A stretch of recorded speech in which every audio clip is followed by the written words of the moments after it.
Tebriz, Bakü, Ankara, biz hara, Farslar hara. Yani Tebriz, Bakü, Ankara, biz nere, Farslar nere? İran'daki Türk-Fars çatışmasını anlatan bu slogan, Tebriz'in ülkemizde de meşhur olan takımı Traktör Sazi'nin tezahüratlarından bir tanesi. Peki İran'da Pantürkizm ne noktada? Bu videoda İran'ın Güney Azerbaycan meselesini, nedenlerini ve kapsamını konuşacağız. Güney Azerbaycan konusu ülkemizde birçok yanlışlarla bilinen ancak çok merak edilen bir konu. Biz de GZT 10 İran serisinin bu videosu ile sizler için Güney Azerbaycan meselesini 10 soruda ele aldık. İçeriye geçmeden önce sizlerden bir ricamız olacak.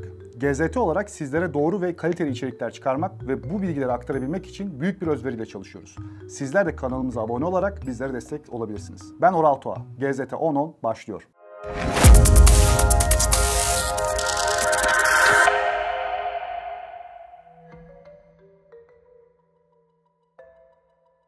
Konuya girmeden önce belirtmek isterim ki özellikle bu konuda hiçbir genelleme doğru olmayacak. Tarihsel bağlamı uzun ve köklü olan bu konuyu kısa ve öz bir şekilde anlatmaya çalışacağım. Konu hakkında sahada bilimsel çalışmalar yapmak mümkün olmadığından anlatım sırasında saha bilgilerime ve gözlemlerime dayandırarak konuşacağım belirtmek istiyorum. Bu sebeple aktarılan her konunun eksik yanları olabilir. Coğrafi açıdan ele alacak olursak Güney Azerbaycan denilen bölge İran'ın kuzeybatısında yer alan ve büyük bir Azerbaycan Türk'ü nüfusuna ev sahipliği yapan bir bölge. Bu bölge tarihsel ve kültürel olarak Azerbaycan ile derin bağlantılara sahip. Ancak politik olarak İran'ın bir parçası. Güney Azerbaycan denilen bölge, İran'daki Doğu Azerbaycan, Batı Azerbaycan, Erdebil, Zencan illerinin yanı sıra Kürdistan'ın bir bölümü, Kazvin'in tamamına yakını, Hameda'nın tamamına yakını, Merkezi'nin bir bölümü, Kum'un bir bölümü, Elbruz'un tamamına yakını, Tahran'ın bir bölümü, Kirmanşah'ın bir bölümünü, Loristan'ın bir bölümünü kapsar ve bölgedeki insanlar genellikle Azerbaycan Türkçesi konuşur. Bu coğrafi bölge, İran ve Azerbaycan arasındaki etnik ve kültürel bağlantıların yanı sıra siyasi ve sosyal meseleler açısından da önemli bir yere sahip.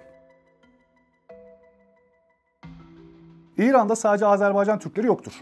Azerbaycan Türklerin yanı sıra Kaşkay Türkleri, Türkmenler, Avşarlar, Kaçarlar, Karapapaklar, Halaçlar gibi birçok farklı Türk kabile bulunuyor. Bunların hemen hepsi Oğuz Türkçesi konuşuyor. İran'da etnik temelli bir nüfus sayımı mümkün değil. Öyle ki 2016'dan beri İran tarafından güncel nüfus verileri de paylaşılmıyor. Bu sebeple İran'daki etnik yapıların nüfus oranları ile ilgili veriler genellikle ortalama bir tahmine dayanıyor. Merhum Recep Akta, Türklerin İran adlı 2 ciltlik kapsamlı eserinde Azerbaycan Türklerinin nüfusunun 21 milyon, İran'daki toplam Türk nüfusunun ise 30-31 milyon olduğunu söylüyor. Diğer kaynaklar da zaten bu sayılar etrafında dönüyor. 40 milyon rakamı biraz abartılı bir rakam. Türkler İran coğrafyasında uzun yıllardır varlık gösterdi ve kaynaklarda zikredildi. Öyle ki Sasaniler döneminde Sasanilerin Türklerle bir takım mücadelelere girdiği, Göktürklerin Bizans'la ittifaklar yaptığı, Bizanslı tarih yazıcılarının verdiği eserler başta olmak üzere muhtelif kaynaklarda geçiyor. İran'ın milli destanı Şahname'de ve Taberi'nin tarihinde de İslamiyet öncesi dönemde vuku bulan Türk-Pers mücadeleleri uzun uzun ele alınıyor. Diğer yandan Avesta'nın 20 bölümünden birisi olan Fervendinyeş'te Teurin adıyla Turan ülkesi zikrediliyor. Dini açıdan da Türkler ile Farslar arasında oldukça yakın ilişkiler görüyor.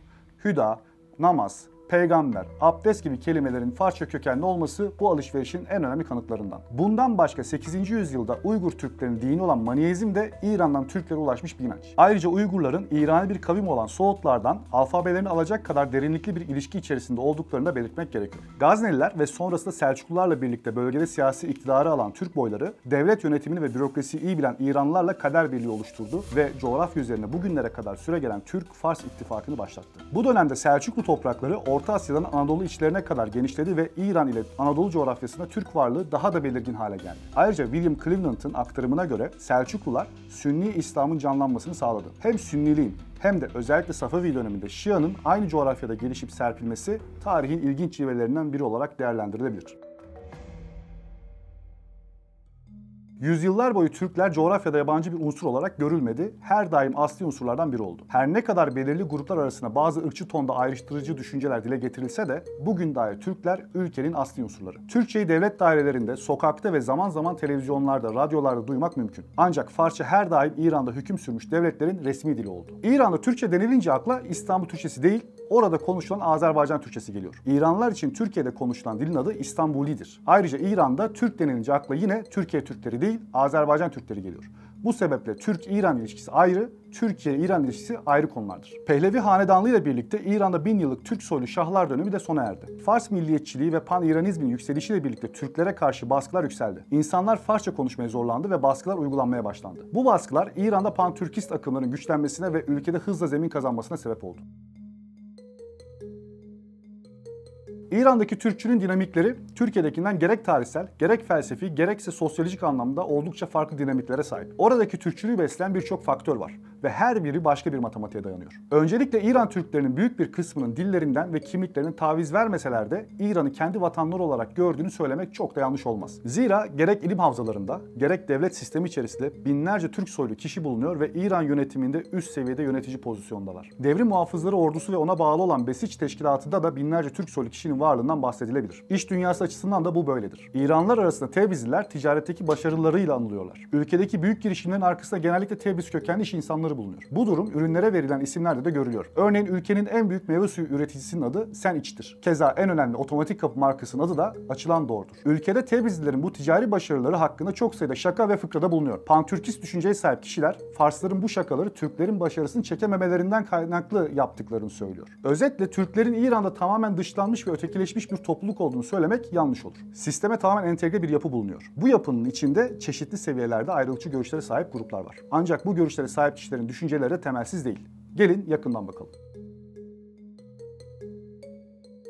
Ülkede Pehlevi dönemiyle birlikte günden güne şiddetlenen bir Türk-Fars çatışması bulunmakta. Bu çatışma İran müesses nizamı ve İran basını içerisindeki İran zeminci denilen grupların Türkleri yok sayması, hakaretler etmesi ve hor görmesiyle dönem dönem alevleniyor ve azımsanmayacak bir kitlede İran devletine ve yöneticilere karşı bir reaksiyon yaratıyor. İran zeminci perspektife göre Azerbaycan Türkü diye bir şey bulunmuyor. Oradakiler de İrani bir kavim olan Azeriler ve zaman içerisinde Türkleşip kendi öz kimliklerini unutmuşlar. İran zeminci düşünce İran devletindeki müesses nizam içinde yadsınamayacak bir güçte ve bu sebeple bölge halkına yönelik bir asimilasyon politikası zaman zaman izlenmiştir. Bu da bölgede Farsçaya ve Farslara karşı reaksiyonel bir milliyetçiliğin yükselmesine sebep oluyor. İran'da hatta Tahran'da herhangi bir Türk'le Farsça konuşmaya kalktığınızda sizin Türk olduğunuzu anladıkları an Farsça konuşmayı kesip "Özlerimizi danışak da" yanıtını alırsınız. Zira dil konusu 20. yüzyıl boyunca yapılan uygulamalar sebebiyle aşırı hassas bir hal almış durumda. Keza Erdebil'de, Urmiye'de, Tebriz'de Farsça konuşmalara cevap vermeyen esnaf bulmanız çok olası. Ancak yine de bütün bunlar bu grupların İran devletine doğrudan düşman olduğu anlamına gelmiyor. Zira aynı kitle Şah İsmail başta olmak üzere kendi tarihleriyle gurur duyuyor ve İran'daki medeniyetin inşasını kendilerini sağladığını iddia ediyor. Bunu küçük bir örnekle açıklayalım. Bugün Tebriz, Türkçülüğün kalesi olarak görürken Farslar açısından bu il İsfahan'dır. Dolayısıyla Tebriz ile İsfahan illeri arasında adı konulmamış bir gerginlik söz konusu. Bu gerginliği en çok iki şehrin futbol takımlarının maçları esnasında hissedersiniz. Ortalama bir pantürkistle konu hakkında konuşursanız İsfahan denilen şehri biz inşa ettik. Ali Kapı ile övünüyorlar. Övündükleri eserin adı bile Türkçe dediklerini duyabilirsiniz. Keza İsfahanlıların meşhur deyişi olan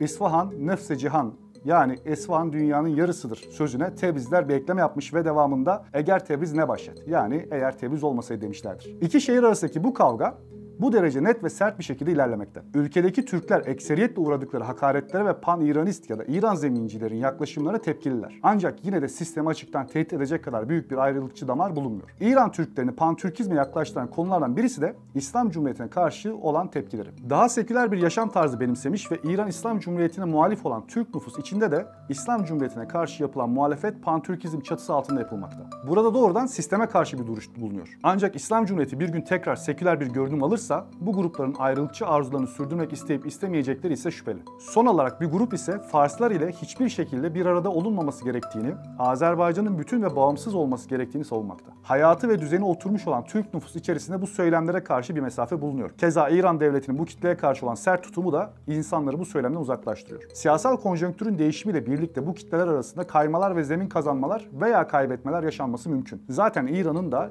2. Karabağ Savaşı'ndaki en büyük endişesi Güney Kafkasya'da değişen konjonktürle birlikte bu durumun yaşanma ihtimali oldu. İran'da pantürkizmin esas körükleyicisinin Fars milliyetçileri tarafından Türklere yapılan hakaretler olduğunu belirtmiştim. Bu yapılan hakaretlere karşı gerçekleşen sokak gösterilerinde ölümlerin yaşanması durumun vehametini daha da arttırmış ve ülkedeki Türklerden bir kısmının fikri olarak devletten uzaklaştırmıştır. Bunlardan en meşhuru 12 Mayıs 2006 tarihindeki karikatür krizi.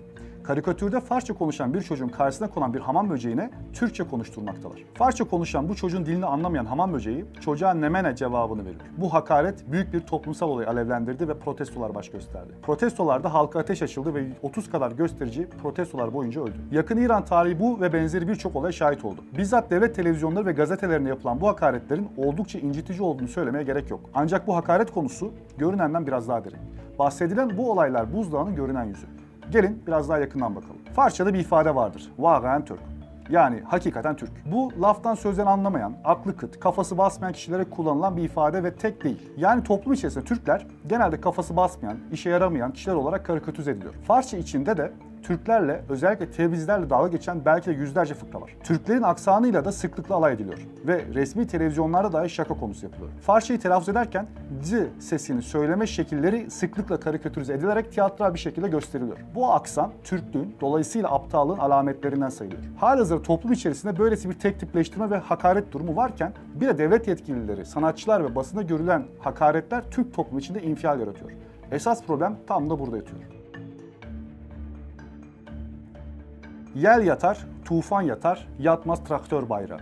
Bu tezahürat ve daha nicesi İran'daki Türklerin tepkilerini en net dile getirdikleri futbol tribünlerinden yükseliyor. İran halkı futbola hastalık derecesine düşkündür diyebiliriz. Toplumsal olarak bu kadar insanın bir araya geldiği bir başka alanın da var olmadığı düşünüldüğünde siyasal konuların tribünlere girmemesi düşünülemez. Traktör sazi tribünleri işte tam da bu noktada İran Türklerinin siyasal itirazlarını dile getirdikleri bir araç haline gelmiş durumda. Takım adını şehirdeki traktör fabrikasından alıyor. Keza takımın içindeki sazi sözcüğü Farsça yapmak, inşa etmek anlamına gelen sahten fiilinden gelmektedir. Traktör tribünlerine atılan sloganlar apayrı çalışmalara konu oluyor. Ancak bir konu var ki bizce gözden kaçırılmamalı. Traktör taraftarlarının sloganlarına karşılık karşı tribünlerden de benzer içerikte ancak bu kez aleyhte sloganlar atılıyor. Farsçada Türkiye har diye bir tabir var. Har eşek demek. Yani başka bir deyişle İran zeminciler Türklere eşek, Türkçe'de eşeğin dili diyor. Traktör taraftarı gol sevinci yaşadığı zaman karşı taraftan eşek sesine referans veren tezahüratlar yapılıyor. İsfahan ile yapılan maçların siyasi tonun en yoğun yaşanan maçlar olduğunu da ekleyelim. Son olarak her ne kadar en ünlüsü traktör sazi olsa da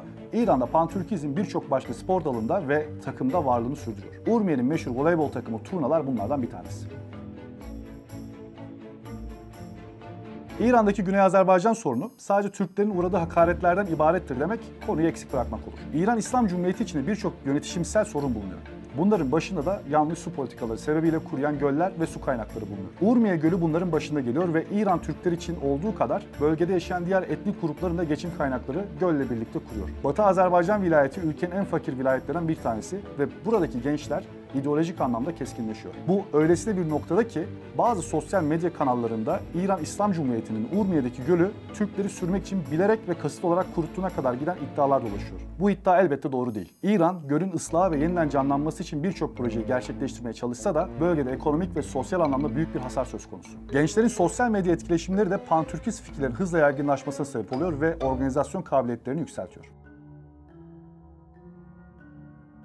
Birinci Karabağ Savaşı ile iyiden iyiye keskinleşen Azerbaycan-Ermenistan gerginliği sınırın hemen aşağısına Tebriz'e çok yansımadı. Tebriz'de önemsenecek miktarda Ermeni yaşıyor ve bu cemaatin İran Türkleri arası birkaç yüz kilometre yukarısına göre oldukça iyi. İki grup arasında ticari ilişkiler de gelişmiş durumda. Ancak bu durum kuzey ile güneyin alakasının olmadığı anlamına gelmiyor. Güney Azerbaycan'daki birçok ailenin kökü Kuzey Azerbaycan'a dayanıyor. Bunlardan bir kısmı da Stalin zamanında bölgeyi terk eden İran'a gelen aileler. Meşhur şair Ferhat İbrahim'e ait olan ve ülkemizde de çok meşhur olan Ayrılık şarkısının sözleri de böylesi bir ayrılık zamanında yazılmıştır. Aras Nehri iki parçanın arasında sınır olması sebebiyle bir sembol haline geldi. Zaman zaman Güney ve Kuzey Azerbaycan'a gelen Türkler bu nehrin kenarında karşılıklı sloganlar atıyorlar. Cumhurbaşkanı Erdoğan okuduğu Aras şiiri işte tam da bu sebepten İran tarafından yüksek seviyede tepkiyle karşılanmıştı. Son olarak 2. Karabağ Savaşı bölgedeki gençler arasında büyük bir coşkuyla karşılandı. İran'ın Ermenistan'a yardım için gönderdiği iddia edilen tırların önü kesildi ve destek gösterileri yapıldı. Savaşın kısa sürede bitirilmesi ve kazanımlar pantürkist fikirlerin güçlenmesine ve Azerbaycan'ın daha ciddi bir aktör olarak görülmesine katkı sağladı. İşte böyle. Bu konu birçok farklı yönü olan ve katman katman ele alınması gereken bir konu. Bizler 10-10 serisi boyunca bu tarz içerikler üretmeye devam edeceğiz. Siz de kanalı takip edip bildirimler açarsanız bu videolardan haberdar olabilirsiniz. Videoda bahsettiğimiz Ferhat İbrahim'in ayrılık şiiri aslında sevgiliden ayrılığı değil, Kuzey ile Güney Azerbaycan'ın 200 yıla yakın olan ayrılığını anlattığı anlatıla gelir.